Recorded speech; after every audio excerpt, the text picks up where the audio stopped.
에베소서 4장 11절부터 16절 말씀까지 교독하도록 하겠습니다. 그가 어떤 사람은 사도로, 어떤 사람은 선지자로, 어떤 사람은 복음 전하는 자로, 어떤 사람은 목사와 교사로 삼으셨으니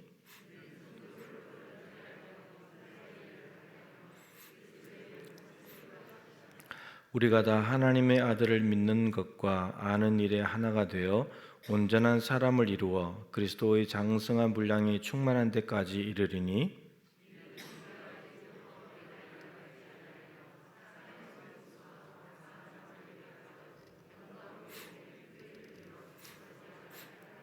오직 사랑 안에서 참된 것을 하여 범사에 그에게까지 자랄지라. 그는 머리니 곧 그리스도라.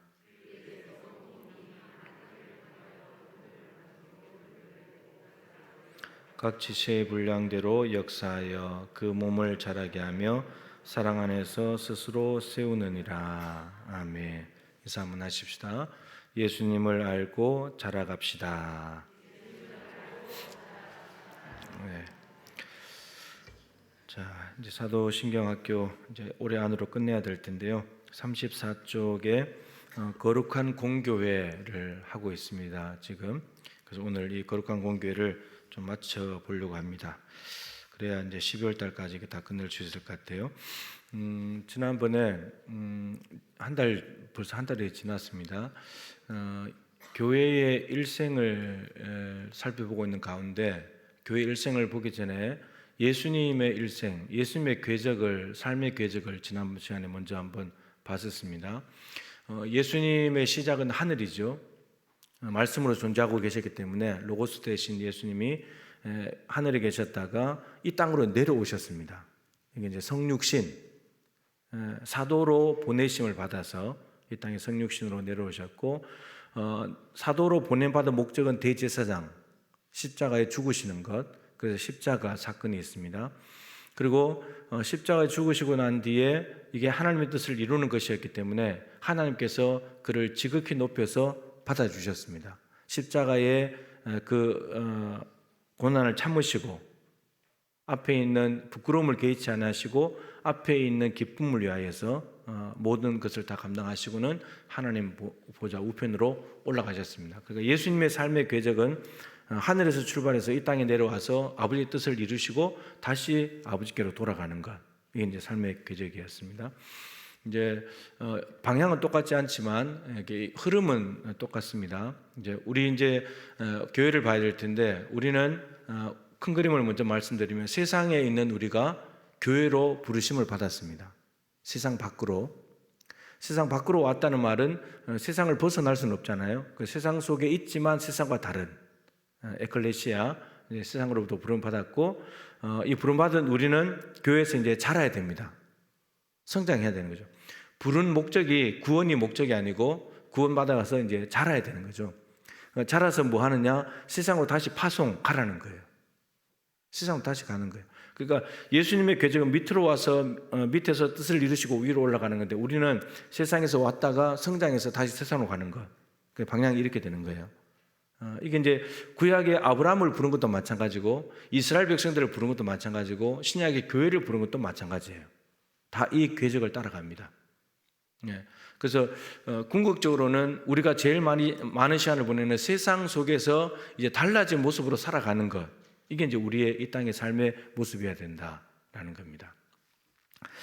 자, 이제 에베소서가 교회의 책이잖아요. 교회의 책. 바울이 이제 교회론에 대해서 아주 이제 깊게 이제 적어놓은 책인데, 자, 이제 오늘 본문은 이제 자라는 부분에 대해서 적어놓은 내용입니다. 자라는 거, 성장하는 건데, 부르심, 제가 설교 제목을 부르심, 성장, 파송.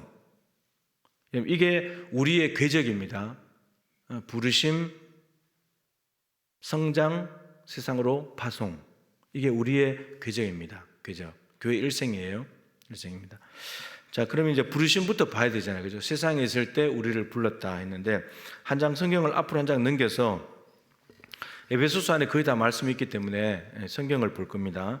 앞에 화면에 구절 안 나올 거예요. 성경을 보셔야 됩니다. 2장 1절부터 5절까지 말씀인데 너무 잘 아는 말씀이죠. 한 절씩 제가 이제 보겠습니다. 그는 허물과 죄로 죽었던 너희를 살리셨도다. 이 너희를 살리셨다. 너희가 누굽니까? 이 성경 안에서 봤을 때 너희는 에베소 교인들이죠. 에베소 교회 안에 모이는 교인들을 향해서 바울이 로마 감옥에서 편지를 쓰면서 그는 누굽니까? 예수 그리스도죠. 허물과 죄로 죽었던 너희 에베소 교인들 너희들을 살리셨다. 예수님께서 살리셨다는 겁니다. 그러니까 이미 예수 믿기 전에 모든 사람은 이미 다 죽어 있었어요. 우리도 마찬가지고 죽어 있었습니다. 죽음은 세 가지가 있는데 이걸 또 설명하면 또 다른 데로 가기 쉬운데 하여튼 허물과 죄로 죽었었는데 근데 예수님께서 살리셨다 이겁니다. 살리셨다. 그러니까 세상 한복판에 있을 때 우리는 죽은 존재예요. 죽었었어요. 죽어 있었습니다. 근데 살리셨다.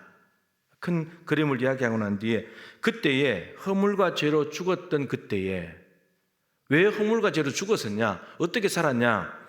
2절에 계속 보시면 너희는 그 가운데서 행하여 이 세상 풍조를 따르고 이렇게 따른다는 말이 세 번 나옵니다. 근데 뭘 따라다니는지를 잘 보세요. 그때에 허물과 죄로 죽었던 때에 우리는 뭘 쫓아다녔냐? 첫 번째 이 세상 풍조를 따라다녔습니다. 이 세상에 있는 것들은 요한일서 2장에 있는 대로 육신의 정욕, 안목의 정욕, 이생의 자랑들 그런 걸 쫓아다니는 거예요. 그러면 따라다닌다는 말은 자기가 종이 되는 거잖아요. 자기의 삶을 자기가 주체적으로 살아가는 것이 아니고 끌려다닌다는 말이잖아요. 끌려다니는 거예요. 종로로 다는 거예요. 자, 그 다음에 공중의 권세 잡은 자를 따랐으니 누구예요? 마귀입니다. 마귀. 사단을 따라다닌 거예요. 이거 늘 말씀드리지만 사람들은 이거 인정 못 하거든요.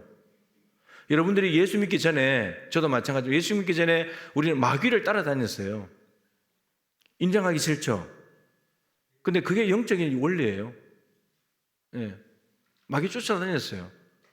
우리는 베드로는 예수님의 제자로 부름받고 난 뒤에도 마귀가 주는 생각을 받아들였다가 예수님 십자가 죽으시면 안 됩니다. 그랬잖아요. 사탄은 물러가라고. 그런 겁니다. 그러면 우리는 그전에는 언제나 마귀를 쫓아다니고 마귀의 종로로 타는 그런 삶을 살았던 거죠. 지금 불신자들은 당연히 그렇고요. 네, 당연히 그런 삶이에요. 자, 그 다음에 세 번째, 그러니까 여기 설명이 나죠. 곧 지금 불순종의 아들들 가운데 역사하는 행위라. 지금 불순종의 사람들, 불신하는 예수를 믿지 않는 사람들에게는 이 사단이 역사하고 있다는 거예요. 그 위에. 그러니까 영적인 존재이기 때문에 못 볼 뿐이지 실제로 끌려다니는 거예요. 끌려다니는 겁니다. 자, 그리고 전에는 우리도 다 그 가운데서 우리 육체의 욕심을 따라 지냈다. 우리 안에 죄의 본성이 있잖아요. 하나님이 아니라 자신을 의지하는 이 행동, 자기가 주인 되는 것, 내 마음에 원하는 대로 자기 속인에 옳은 대로 행하는 것, 이것을 따라다니는 삶을 살았다는 거예요. 그래서 육체와 마음이 원하는 것을 마음대로 하면서 살았다는 겁니다. 그래서 딱 결론은 본질상 진노의 자녀, 하나님의 손바닥 위에서 하나님의 진노를 받아야 될 존재들이었습니다.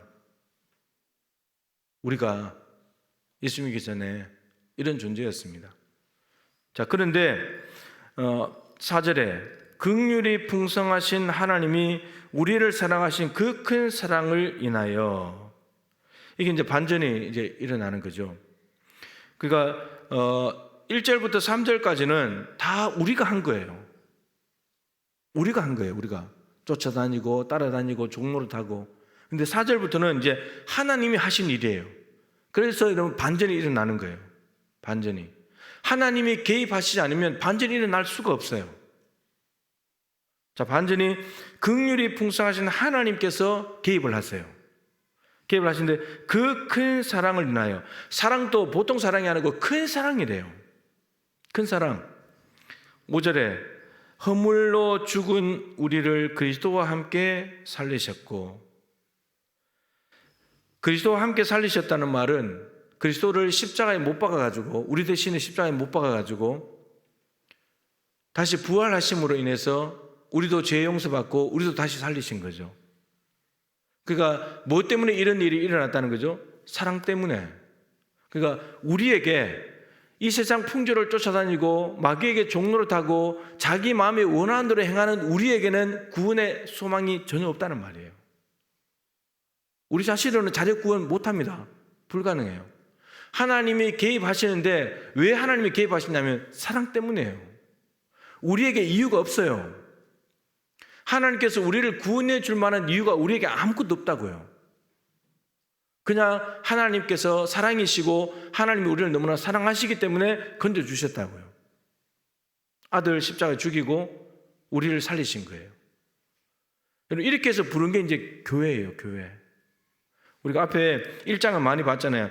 하늘에 속한 신령한 복, 하늘에 속한 것, 땅에서는 없는 하늘에 속한 신령한 복, 영적인 복, 하나님께서 주시는 복, 삼위일체 하나님께서 선택하시고 우리를 예정하시고, 예수님은 죄사함, 죄를 사하시고, 성령님은 우리의 보정이 되시고 우리를 인치시는 분, 이게 하늘에 속한 신령한 복인데, 여러분 이 복을 에베소 교인들이 받았다고 말하면서 그걸 자세히 풀어가는 거예요. 풀어가면서 허물과 죄로 죽었던 때는 우리는 정말 하나님으로부터 멀어졌고 절망적인 상황 가운데 있었고 끝났는데, 근데 하나님께서 우리를 예정하셔가지고 선택하시고 아들을 십자가에 죽여가지고 우리를 건져내셨다는 거예요. 죄를 사하셨다는 말이죠. 그래서 이게 만들어진 게 교회예요. 그러니까 우리는 세상에서 교회로 불러냈다고 말하지만 사실은 그 세상은 어떤 세상이었냐면 허물과 죄로 죽었던 그곳이에요, 우리가. 근데 거기에서 건져내신 거예요. 우리가 나올 수가 없어요. 죄의 구렁텅이에서. 하나님이 끄집어내신 거예요. 지난번에 말씀드린 대로 성경 공부할 때 말씀드렸죠. 여러분 하나님이 우리를 샀잖아요. 예수님이 죄의 노예가 된 우리를 노예를 살려면 값을 지불해야 되는데 값을 지불하고 노예를 사가지고 그 노예를 풀어주든지 자기가 노예로 부리든지 하는 거예요. 그러면 노예가 건강하면 건강한 대로 값이 있고 약하면 또 약한 대로 값이 있어요.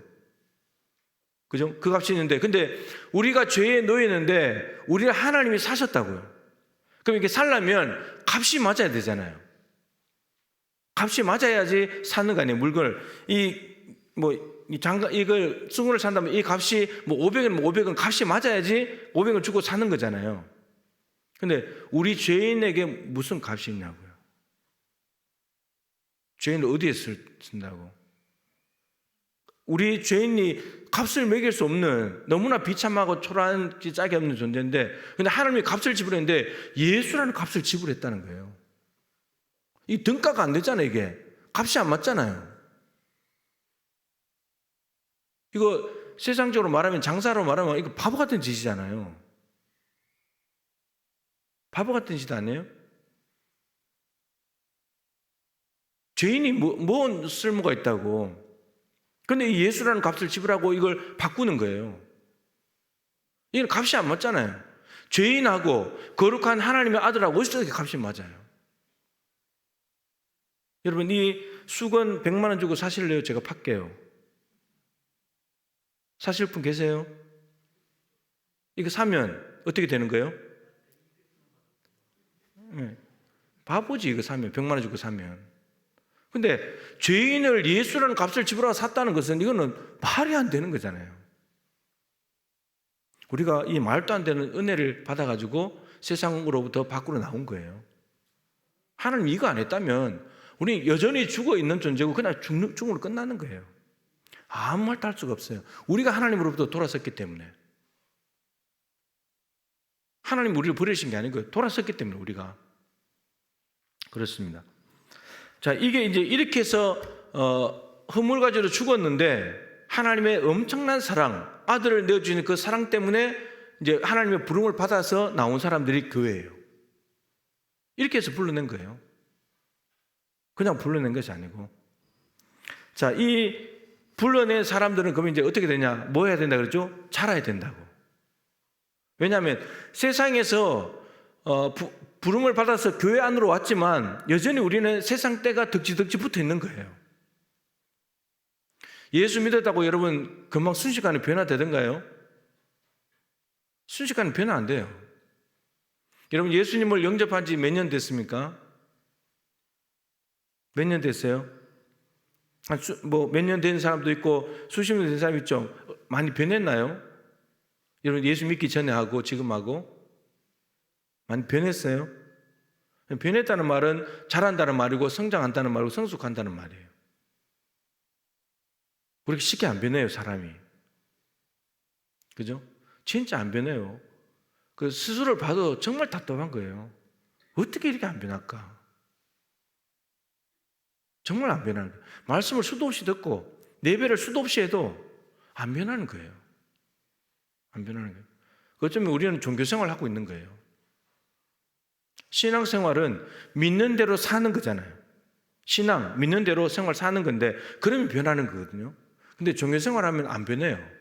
교회에 다니는 횟수는 늘어나고 예배드리는 시간은 늘어나고 말씀 읽는 시간은 늘어나는데 안 변해요. 신앙생활이 돼야 바뀌어요. 믿는 대로 살아야지.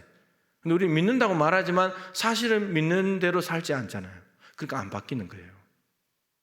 그래서 우리가 지금 이대로 만약에 예수님 하나님께서 예수님 보내신 사랑을 믿어서 교회로 왔는데 이대로 세상에 가면 우리가 세상을 바꿀 수 있을까요? 세상을 못 바꾸잖아요.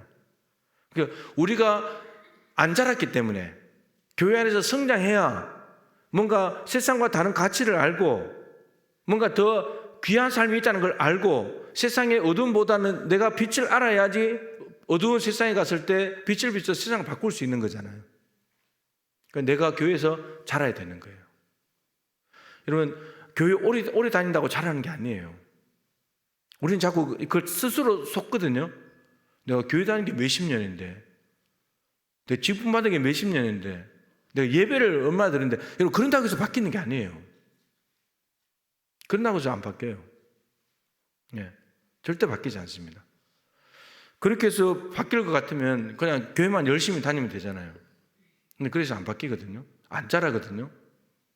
하나님은 우리 한 명 구원하는 거 그거 기쁘신데 우리 한 명 구원해가지고 그걸로 끝나는 분이 아니고 세상을 바꾸고 싶은 거예요.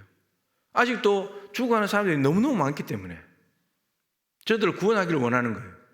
그러니까 먼저 부른 사람에게는 먼저 불러주신 것은 은총인데 은혜인데 먼저 불러주신 사람에게는 책임이 따르는 거예요.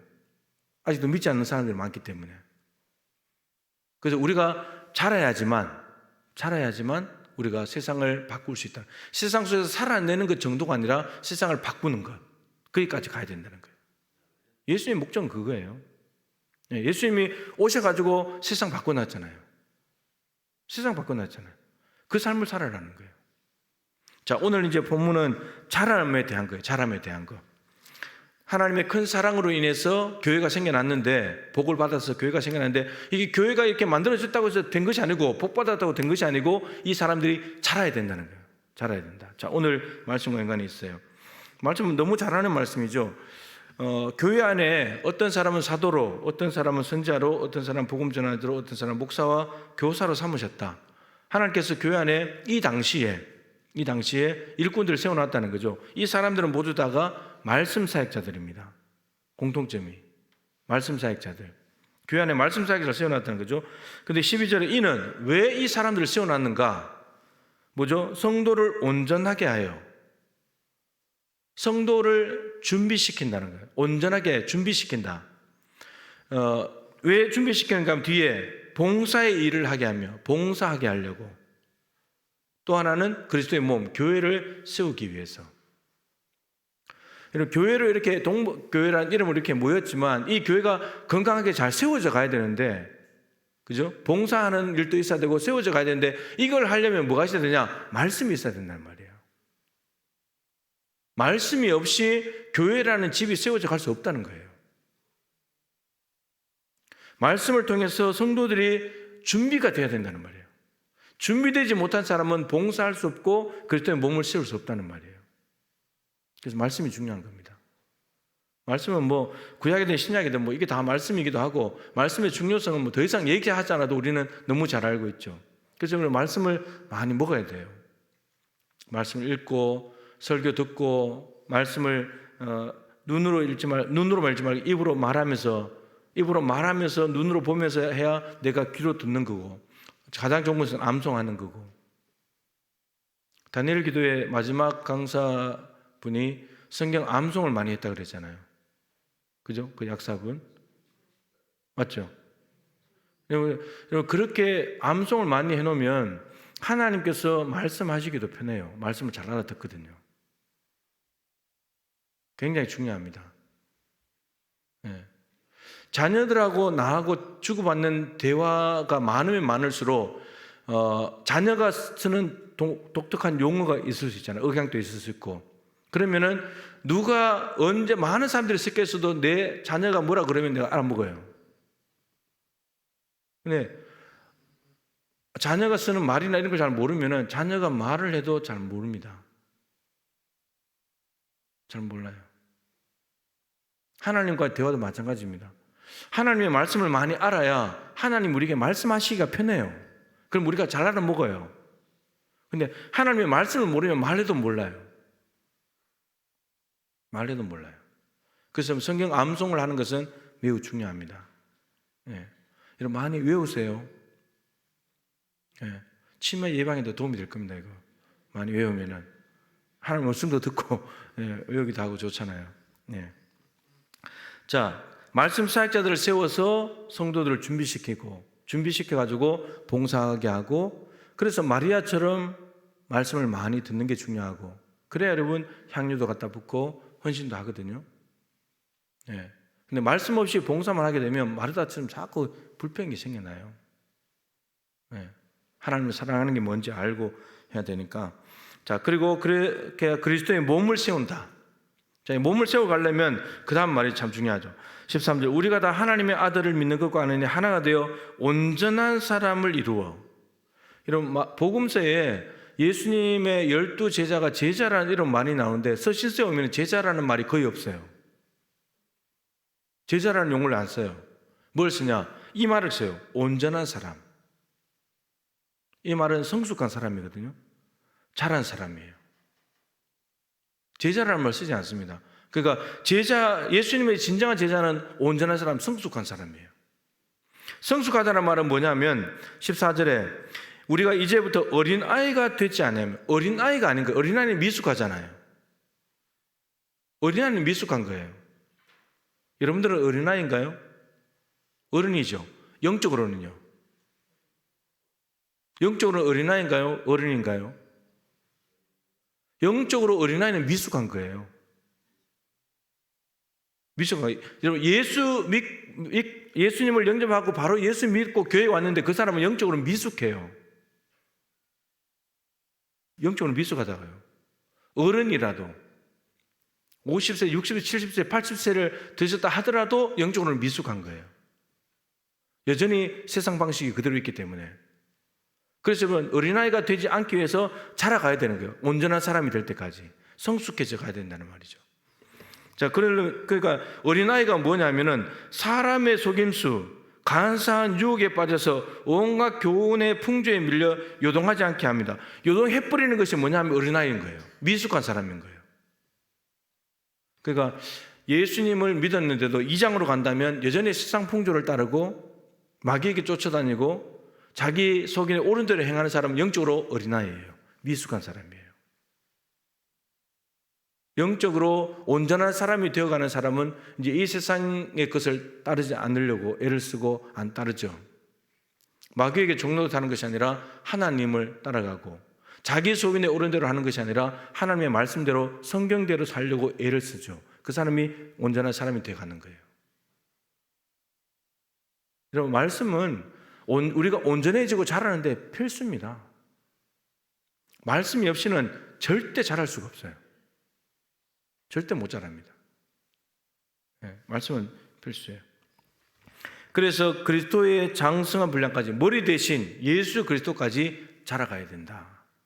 지금 그렇게 이야기를 하고 있습니다. 자, 한 장 앞으로 넘겨서요. 한 장 앞으로 넘겨서 바울이 하나님의 아들을 믿는 것과 아는 일에 하나가 되어야 된다. 아까 제가 넘어갔지만 13절에 그런 말을 했거든요. 믿는 것과 아는 일에 하나가 되어야 된다. 이렇게 말했는데 바울이 1장 17절부터 19절 말씀을 보시면요. 바울이 에베소 교회를 위해서 기도하는 내용이 있어요. 뭐라고 기도하는지 잘 보십시오. 우리 주 예수 그리스도의 하나님 영광의 아버지께서 지혜와 계시의 영을 너에게 주사 하나님을 알게 하시고, 여러분, 이 에베소 교인들이 지금 하나님 믿고 있잖아요.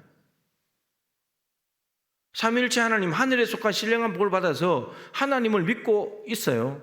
그런데 바울이 기도 제목이 뭐라고요? 지혜와 계시의 영을 너희에게 주사 하나님을 알게 하시길 원한다. 하나님을 너희들이 좀 더 알았으면 좋겠다.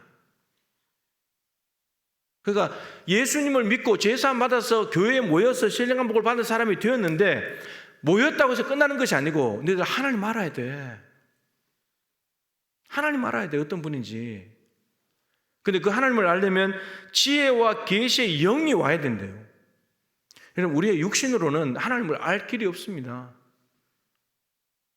성령께서 오셔야 됩니다. 성령께서 오셔서 깨닫게 해주셔야 되고 알게 해주셔야만 알 수 있습니다. 하나님이 자신을 우리에게 계시하시고 보여주시는 것만큼 우리는 알 수 있습니다. 그런데 그 일을 성령께서 하십니다. 말씀을 통해서, 말씀을 풀어주시면서 알게 하십니다. 그러니까 말씀 속에 하나님이 하나님을 다 드러냈으니까 성경 말씀은 반드시 있어야 되고, 그리고 또 하나님을 알아갈 수 있는 방법은 기도하는 거죠. 바울이 지금 기도하잖아요.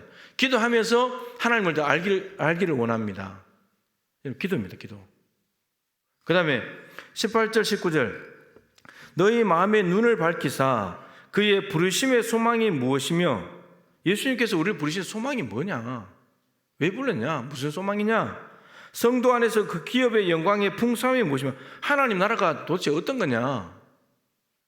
우리가 얻게 될 기업이 하나님 나라니까. 그의 힘의 위력으로 역사하심을 따라 믿는 우리에게 베푸신 능력의 지극히 크심이, 하나님께서 이 죄인을 건져내셔가지고 하나님 나라로 옮기시는, 죄를 사하시고 하나님 나라로 옮겨가시는 이 어마어마한 능력, 이 위력이 얼마나 크신지를 너희로 알게 하시기를 구하노라. 여러분, 예수님께서, 제 경험을 많이 말씀드렸지만 예수님이 찾아오셔가지고 예수님이 내 죄 때문에 죽었다는 그것을 깨닫게 하시면서 예수님을 믿는 것은 순식간에 일어나요. 순식간에 일어납니다. 성령 세례, 그건 순식간에 일어나거든요. 근데 그렇게 해가지고 구원 얻기도 하지만 중요한 것은 그 예수님께서 나의 죄 때문에 십자가에 죽으셨고 그 피로 내 죄가 사함 받았다. 근데 이게 도대체 뭐지? 그게 믿어지긴 믿어지는데 이게 도대체 뭐지 이게? 어떻게 해서 이런 일이 벌어졌지? 여러분, 이걸 알아가야 된다는 말이에요. 알아가야 된다는 말이에요. 그냥 믿는 것과 아는 것은 하나가 돼야 돼요. 예수님 믿죠? 예수님 믿으시죠? 십자가에서 예수님 죽으셔가지고 내가 그걸 믿으면서 내가 구원받았다는 걸 믿으시죠? 근데 그 십자가의 복음이 뭔지를 여러분 아세요? 누구한테 설명할 수 있어요? 제가 예전에는 이런 말을 많이 했죠. 신학교 다닐 때 조직신학 교수님이 성경책 없이 십자가의 복음에 대해서 하루 종일 얘기할 수 있어야 된다. 성경 없이도. 여러분, 말을 한다는 것은 안다는 말이에요. 내가 말로 표현 못하는 것은 이 마음의 생각이 없다는 거거든요. 정리가 안 됐다는 말이거든요. 그러니까 예수님을 믿기는 믿는데 예수님에 대해서 우리가 모른다는 거예요. 예수님을 믿었으면 그걸 알아야 되는데, 예수님이 어떤 분인지, 십자가의 복음이 뭔지. 지금 바울이 분명히 앞에서 1장에서 하늘에 속한 신령한 복을 너희들이 받았다. 하나님의 선택과 예정, 예수 그리스도의 죄사함, 성령의 인치심과 보증, 그렇게 말해놓고는 하나님, 얘들이 하나님에 대해서 더 알기를 원합니다. 난 너희들이 하나님에 대해서 더 알았으면 좋겠다. 이미 구원 받았는데, 삼위일체 하나님의 신령한 복을 받았는데, 그럼 기도할 필요가 없는 내용 같은데, 근데 바울이 기도하기를 첫머리에서, 그것도 1장에서 하나님, 에베소 교인들이 하나님을 더 알게 해주십시오. 십자가의 복음이 얼마나 엄청난 능력이 있는 것인지. 여러분, 죄를 지어서 지옥 가는 사람들이 죄 사함받아 천국 간다는 게 이게 보통 능력입니까? 이게 보통 능력으로 되는 일입니까? 이게 여러분, 이 땅에 지구를 가졌다 한들 형제 하나 구원하겠습니까? 구원 못합니다. 이 세상에서 제일 가는 권력을 가졌다 해도 자기 형제 하나 구원 못해요. 구원 못합니다. 성경에 이런 말씀이 있죠. 시편 49편에 보면은 이런 말씀이 있습니다. 자기의 재물을 의지하고 부유함을 자랑하는 자는 아무도 자기의 형제를 구원하지 못하며 그를 위한 속전을 하나님께 바치지도 못할 것을. 재물을 의지하고 부유함을 자랑하는 사람들, 돈이 웬만큼 있어서 자랑하죠, 그죠? 1, 2억 가져도 자랑할 수 없어요. 한 100억, 200억 가져야 자랑하지. 근데 그렇게 자랑한다고 하더라도 아무도 자기의 형제를 구원 못한다는 거예요. 왜냐하면 그의 형제, 그를 위한 속전, 죄를 사하는 죄값을 대신 지불해야 되는데 100억, 200억을 가졌다 하더라도 죄값 지불 못한다는 거예요. 형제 못 구원한다는 거예요. 왜냐하면 그들의 생명을 속량하는 값이 너무 엄청나서 예수 그리스도라는 값을 지불하지 않고는 단 한 명도 구원 못한다는 거예요. 그건 어마어마한 능력 아닙니까? 근데 너희들 에베소 교인들이 너희들 이걸 좀 알았으면 좋겠다. 이게 얼마나 큰 은혜이고 능력인지 너희들 이걸 진짜 아냐? 너희들 복을 받아가지고 교회에 모이긴 모였는데 이거 정말 아냐? 너희들이 그걸 알기를 원한다는 거예요. 바울이 간절한 기도 제목이에요. 너희들이 알았으면 좋겠다. 우리가 지금 표도 저거잖아요. 노사도 베드로가 죽기 전에 죽음이 임박했다는 걸 알고 마지막으로 편지를 보내면서 예수 그리스도를 아는 지식에서 자라가면 좋겠다. 너희들 예수님을 알아야 돼. 베드로가 예수님을 믿고 제자로 부르심을 받아서 쫓아다니는 수지자 아닙니까? 근데 예수님께서 어떤 분인지 예수님을 주는 그리스도시 살아계신 하나님의 아들입니다. 이거 고백은 했는데 칭찬을 받았는데 하나님께서 알게 해준 고백인데 그 고백의 내용의 의미를 모르는 거예요. 그러니까 곧바로 그 고백을 하는데 곧바로 십자가 죽는다니까 막아버리잖아요. 그 고백이 이루어지는 게 십자가인데. 그리고 겟세마네 동산에서 기도하고 난 뒤에 예수님이 체포되니까 칼을 빼가지고 말고의 귀를 쳐버렸잖아요. 칼을 칼집에 꽂아라. 칼을 가지 않으면 칼로 망한다. 예수님은 지금 아버지의 뜻을 이루고 하나님 나라를 이루기 위해서 십자가에 죽기로 작정하고 가시는데 베드로는 칼을 빼어들고 예수님 보호하려고 하는 거예요. 뭐 인간적으로 보면 잘한다고 생각할 수 있겠죠. 근데 베드로가 똑같은 실수를 또 하는 거예요. 십자가 죽는다니까 막았잖아요. 근데 칼을 빼고 말그의 귀를 쳤다는 말은 예수님 십자가 이제 죽음이 더 가까이 왔는데 여전히 그 방법을 쓰고 있다는 거예요. 예수님 모르는 거예요. 오순절날 성령께서 임하고 난 뒤에 베드로가 이제 그제서야 술 취했다고 말하는 그 유대인들한테 사도행전 2장 36절 많이 말씀드렸죠. 너희가 십자가에 못 박은 이 예수를 하나님이 주와 그리스도가 되게 하셨느니라. 이제 명확히 알아요. 그제야 3년 동안 엄청나게 말씀 배우고 오순절날 성령께서 기도할 때 성령께서 임하시니까 성령께서 그때서야 밝히 알려주시는 거예요. 요엘서 말씀을 딱 뽑아서 인용할 만큼. 그래서 베드로는 그 뒤로부터 예수 그리스도의 방식과 똑같은 방식으로 살아갑니다. 그러면서 마지막에 죽기 전에 베드로가 너희들 예수님을 알아야 돼. 내가 모를 때 예수님을 믿기는 믿는데 잘 몰라가지고 내가 신앙 고백은 했는데 몰라가지고 내가 철없이 예수님 맞고 막 칼 빼들고 설치고 난리 났었거든. 너희들은 그렇지 않았으면 좋겠어. 믿는다면 제대로 알고 가야지. 그 얘기를 하는 거예요, 지금 베드로가. 우리가 예수 믿는다고 말하지만 얼마나 실수를 많이 합니까? 그죠? 우리가 예수님 막는 일을 얼마나 많이 합니까? 예수님 기뻐하시는데 우리가 막거든요. 베드로는 잘한다고 생각했잖아요. 스승님이 죽는다는데 막아야죠. 근데 그게 사단이 주는 생각이었다는 거죠. 사단이 주는 생각. 근데 그런 걸 분별하지 못하면은 예수님을 믿는다고 하면서도 예수님 길을 자꾸 막는 사람이 방해자가 되는 거예요. 그래서 여러분, 우리가 믿고 아는 것은 굉장히 중요합니다. 그래 엉뚱한 짓 안 합니다. 그래 하나님의 기쁨이 되는 거죠. 이렇게 말씀을 가지고 또 예수 그리스도를 알아가면서 기도를 통해서 우리는 무럭무럭 자라야 됩니다. 그리고 세상에 이제는 나가서 예수 그리스도를 전하고 세상을 바꿔놓고 빛과 소금의 역할을 감당하면서 세상을 뒤집어 놓고 변혁시키는 사람이 되어야 되는, 하나님은 그걸 원하시는 거예요. 아브라함을 부르셨습니다. 창세기 12장에. 그리고 22장에 이삭을 바치는 데까지 자라게 하세요. 자라게 하세요. 그래서 믿음의 조상으로 삼아가지고 결국은 하늘의 별, 땅의 티끌, 바다의 모래처럼 수많은 자손을 준다고 약속했는데 그게 여호수아 시대에 가나안 땅에 가면서 된 거고, 근데 그걸 통해서 땅의 모든 족속들이 돌아오게 하는 것이 하나님의 목표였거든요. 근데 그 이스라엘 백성들이 실패했잖아요.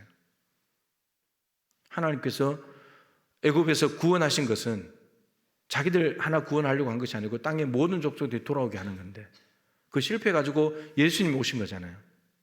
그리고 예수님께서 하신 그 사역을 이제는 교회에 맡겨주셨어요. 교회가 해야 될 일이에요. 세상을 구원하는 것. 네. 교회 하나, 여러분, 교회 하나 반듯하게 세우고 숫자 많이 모이고 그게 목적이 아니에요. 하나님은 그거 목적한 적이 없어요. 네. 그런 목적이 없습니다. 세상 아직도 죽어가는 사람들, 제 이름까지 늦추시면서 한 사람이라도 더 회개하고 구원받기를 원한다. 예수님 마음 그거잖아요. 네. 그래서 교회의 존재 목적은 영혼 구원하는 데 있다라고 하는 거죠. 이게 교회 일생이에요. 불러서 자라서 파송하는. 근데 우리는 지금 이제 이미 부름을 받았는데 우리가 해야 될 일은 끊임없이 자라가고, 근데 자라가면서 또 세상에서 또 6개월 동안 살기 때문에 그 파송, 여러분들이 하나님이 허락하신 삶의 자리에서 그래서 그 자리를 바꾸가면서 살아가는 거예요. 또 실패하면 또 교회 와서 또 더 자라고, 그 또 세상에 가서 또 사는 거고, 그거 하는 거예요. 그거 반복하다가 하나님 뭐라 그러면 이제 가는 거예요. 그 외에 무슨 더 할 일이 있겠어요? 이게 우리의 일생이에요. 교회 일생입니다. 자, 이제 책자를 보고 이제 좀 마무리를 하도록 하죠. 당신은 거룩한 공교회에 관하여 무엇을 믿습니까? 이 부분에 대해서 제가 읽죠. 나는 하나님의 아들이, 주어가 하나님의 아들이, 요 밑에 구절 보시면 예수님이 나는 선한 목자다. 예수님, 하나님의 아들 선한 목자께서 온 인류입니다, 여러분. 온 인류로부터 영생하도록 택하신 자들, 선택받은 자들, 하나님 하늘에 속한 신령한 복 중에 하나님이 선택하시고 예정하신 사람들 있다 그랬잖아요. 선택했다는 것. 온 인류로부터 선택한 겁니다. 선택했습니다. 자, 그다음 두 줄 내려가서, 근데 세상의 처음부터 마지막 날까지, 여러분, 세상에 있는 온 인류로부터 선택하는 일은 한순간에 끝나는 것이 아니고요, 처음부터 마지막까지 계속해서 하나님 선택해요. 그래서 어떻게 하시냐, 친히 불러 모아요. 불러 모은 게 교회예요. 그러니까 여러분, 지금 이 시대에 21세기에 지금 있는 2022년도에 있는 이 지구촌에 있는 그만 거룩한 공교회가 아니고, 우리 이전에도 20세기, 19세기, 18세기에 있었던 그때 택하심을 받아서 불러 모은 사람들도 공교회고, 지금도 공교회고, 앞으로 우리가 떠나고 난 뒤에 다음 세대들, 그 다음 세대들이 또 하나님의 선택을 받아서 교회 안으로 모이면 이게 다 전부 다 공교회라는 말입니다. 그러니까 동부교회를 보면 이건 개교회지만 전체를 보면 거룩한 공교회예요. 예수 그리스도를 머리로 하는 모든 몸에 붙어있는 지체들, 교회들이죠. 여러분, 그래서 여러분, 이것은 굉장히 중요합니다. 왜냐하면 그래서 교회 하나가 잘못하면 같이 싸잡아서 욕을 먹는 거예요. 근데 우리는 저 교회가 잘못한 거지, 우리는 괜찮아, 이러면은 이게 공교회의 의미를 모르는 거예요. 공교회의 의미를. 공교회는 다 똑같아요. 우리 하나잖아, 하나. 그러니까 우리 교회로만 본다면 머리는 예수 그리스도고 우리 몸에는 저와 여러분들이 여기 지체로 다 붙어 있는 거고, 이걸 전체로 교회로 본다면 예수 그리스도 머리는 똑같지만 이 안에 여기에는 한국에 있는 교회, 미국에 있는 교회, 일본에 있는 교회, 중국에 있는 교회, 이렇게 교회들이 다 붙어 있다고요. 근데 이 손가락 하나가 다쳤는데 다른 데가 다 아프잖아요. 안 아플 수가 없잖아요. 교회 안에 있는 지체가 한 명 아프면 다 우리 아픔이듯이 이 땅에 있는 교회가 하나가 아프면 우린 모든 교회가 다 아픈 거예요. 그런 의미예요. 다 이 공교회예요. 하나예요. 이 개념은 굉장히 중요해요. 근데 대형 교회들이 이제 이런 의식이 잘 없기 때문에 우리 교회가 이렇게 하겠다는데, 뭐 세습하고 이렇게 하겠다는데 너희가 왜 이렇게 나와버리거든요. 그러면 개교회 하나 살리려고 하다가 공교회가 죽어요. 공교회가 죽는 거예요. 그러니까 자기만 생각하는 거거든요. 그렇기 때문에 이게 이제 세습을 반대하는 사람들이 이게 속에서 이게 끓는 거예요. 그러니까 코로나 때문에 지금 더 작은 교회들이 많이 없어지고 이런 상황이 되잖아요. 예. 그래서 그런 겁니다. 자, 친히 불러 모아서 뭐 하시냐? 보호하신다. 보호하시고 보존하신다는 것을 믿는다는 말인데, 자, 거기에 관련된 구절만 보겠습니다. 오른쪽 밑에 세 번째 구절, 요한복음 10장 28절부터 30절 같이 읽겠습니다. 내가 그들에게 영생을 주노니 영원히 멸망하지 않을 것이요 또 그들을 내 손에서 빼앗을 자가 없느니라. 그들을 주신 내 아버지는 만물보다 크심에 아무도 아버지의 손에서 빼앗을 수 없느니라. 나와 아버지는 하나이니라. 그러니까 하나님께서 부르신 사람들은 절대로 하나님 손에서, 예수님 손에서 빼앗을 자가 없다는 거예요. 하나님의 교회는 반드시 보호하신다. 음부의 권세가 이기지 못하리라 분명히 말씀하신 겁니다. 그런데 이 공교회를, 그러니까 우리 이전에 그리고 지금 이 시대에 그리고 다음 세대에 있는 모든 교회들을 하나님께서 보호하신다, 이런 말입니다. 자, 그 밑에 구절도 읽겠습니다. 고린도전서 1장 8절 9절 시작. 주께서 너희를 우리 주 예수 그리스도의 날에 책망할 것이 없는 자로 끝까지 견고하게 하시리라. 너희를 불러 그의 아들 예수 그리스도 우리 주와 더불어 교제하게 하신 하나님은 미쁘시도다. 그러니까 세상에 죄악에 빠져 살 때 예수 그리스도 안에서 우리를 불러가지고 하나님과 교제하게 하시는, 하나님과 화목하게 된, 원수관계인데 화목하게 된 그 하나님은 미쁘시고 신실하신 분이신데, 얼마나 신실하시냐? 끝까지 견고하게 하시리라. 예수 그리스도 날에 주님이 재림하시는 그날까지 반드시 하나님이 보존하신다 라는 말씀입니다.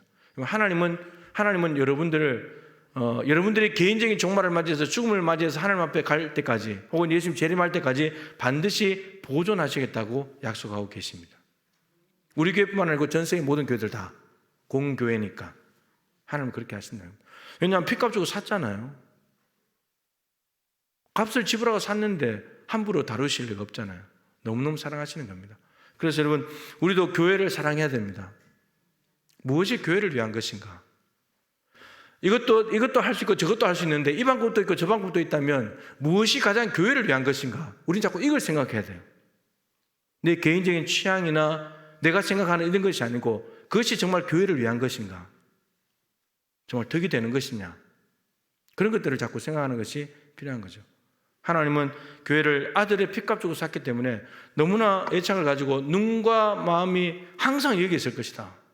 내 눈길과 마음이 항상 주목하여 보시면서 보호하시고, 음부의 권세가 침입하지 못하도록 오히려 대적의 문을 취하고 영적 전쟁 가운데서 승리하기를 원하시고, 하나님의 전신갑주를 입고 세상에서 당당하게 살아가기를 원하시고, 하나님은 그런 거죠. 그래서 교회의 교회됨을 회복하는 것이 매우 중요합니다. 그래서 이웃에 있는 교회가 어려움을 당할 때 우리는 같이 아파할 수 있어야 되고, 그죠? 배 아파하면 안 되는 거예요. 옆에 교회가 부흥된다고 해서 우리가 배 아파하면 안 됩니다. 축하해 줘야지. 공교회니까. 하나님 입장에서는 다 똑같은 교회잖아요. 그죠? 그래서 우리가 이런 생각들은 굉장히 중요합니다. 우리가 교회를 대하는 태도를 바꿔놓기 때문에 이 생각의 틀을 바꾸는 것이 매우 중요합니다. 하나님은 모든 교회를 다 예수님 핏값 주고 사셨고 끝날까지 보호하시고 보존하신다고 말씀하시고, 이 땅에 있는 모든 교회들은 거룩한 공교회 안에 들어와 있습니다. 우리 개교회도 있지만 공교회 안에 들어와 있습니다. 그리고 개교회와 공교회는 긴밀하게 연결되어 있습니다. 우리 몸을 늘 생각하시면서 교회가 어떠한 곳인지를 잘 깨닫고 이런 무럭무럭 자라가시기를 축복합니다. 기도와 말씀을 통해서 무럭무럭 자라야 되고요. 얼마큼 자라야 되냐? 세상에서 능히 이겨내고 세상을 바꿔놓을 만큼. 자라지 않으면 세상 가면 우리는 얻어터집니다. 패배당할 수밖에 없습니다. 세상은 훨씬 강하거든요. 부드러운 유혹도 우리를 넘어뜨리기 충분하거든요. 악한 마귀는 너무나 강교해서 그냥 살짝만 해도 우리는 다 자빠지거든요. 자라야 됩니다. 우리 아이들이 세상에서 잘 자라기 위해서 이러면 얼마나 갖다 먹입니까? 좋은 거 먹이고 하잖아요. 건강하게 자라라고, 세상에서 뒤처지지 말고 그렇게 하라고 하잖아요. 근데 우리가 영적으로 자라야 되거든요. 여러분, 아까 말씀드린 교회 수시면 다닌다고 자라는 게 아닙니다. 말씀을 먹어야, 기도를 해야, 하나님과 자꾸 관계를 맺어야, 그래야지 자라가는 겁니다. 예수 그리스도를 닮아가려면 그분을 보고 그분이 어떻게 말씀하시는지, 그분이 뭐라고 하시는지, 어떻게 사셨는지, 어떻게 행동하시는지 그걸 보고 따라가야 자라는 거잖아요. 네. 우리 예수님 닮게 하려고 우리를 구원하신 겁니다. 죄 가운데 있을 때 구원하셨지만 구원하신 목적은 너희들 예수님 닮아야지. 참 인간의 모델이고 표준이신 예수님처럼 돼야지. 그거 원하시는 겁니다. 그래서 여러분, 예수님이 오셨을 때 반대하고 핍박하는 사람도 있지만 예수님을 통해서 구원하는 사람들이 많잖아요. 마찬가지로 우리가 변화되고 성숙하고 성장하고 온전한 사람이 되어서 세상에 나가게 되면 그래서 향기를 발하게 되고 말 한마디도 예수님을 보여주게 되고 행동 하나를 통해서도 세상 사람과 구별된 모습을 보여주게 되면 우리가 살아가는 삶의 지역들이 바뀌어지지 않겠습니까? 하나님 그걸 원하시는 거예요. 네 뒤에 있는 순천 30% 뒤에 있는 70% 나는 구원하기를 원한다. 그래서 너희들 세상에 보내는 거다. 하나님 그거 말씀하시는 거예요. 하나님의 뜻을 잘 깨닫고 교회 일생에 충실하게 따라가는 우리 모두가 될 수 있기를 소망합니다.